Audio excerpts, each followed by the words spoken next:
An investigation by our Go Public team has uncovered a shocking problem with a program that brings migrant farm workers to this country. It turns out some laborers who have suffered injuries here have been fired and sent home without adequate medical care.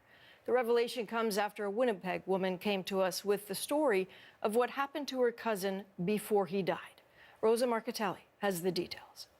Marcia Barrett got the call. Her 39-year-old cousin, Sheldon Mackenzie, was in hospital. A head injury suffered on the job at a tomato farm in Ontario. His face was completely bandaged. He was swollen. When we got there, he was on life support. Mackenzie was in Canada as part of the seasonal agricultural worker program. Barrett says there was immediate pressure to have him sent home to Jamaica. And it came, she says, from a surprising source, the Jamaican Liaison officer whose job it is to advocate for workers. Barrett believes workers are pushed out to avoid compensation claims and damage to the reputation of the program. The only way he was shipped back maybe in 3 days was because we were there with our heels stuck in saying no. Because the health care in Jamaica is not up to par to take care of the kind of injury that he has. Sheldon Mackenzie died in Canada of his injuries.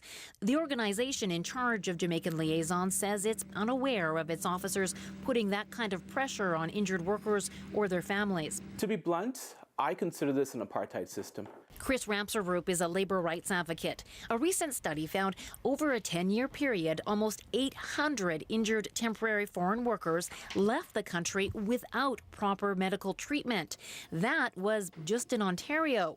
Advocates say when workers get sick or hurt, they lose their work visas, and then the provinces cut off their health care coverage. Migrant workers live and work under a different set of legal rights and obligations than we do. We aren't denied basic human rights. We're not denied basic health care. It's shocking. Go Public brought Sheldon Mackenzie's case to the federal minister responsible. I think that you asked the question, how many temporary foreign workers have died on Canadian soil? It was surprising to learn that the Canadian government actually doesn't keep track. It will definitely be something that we should look at. And now it looks like the government will.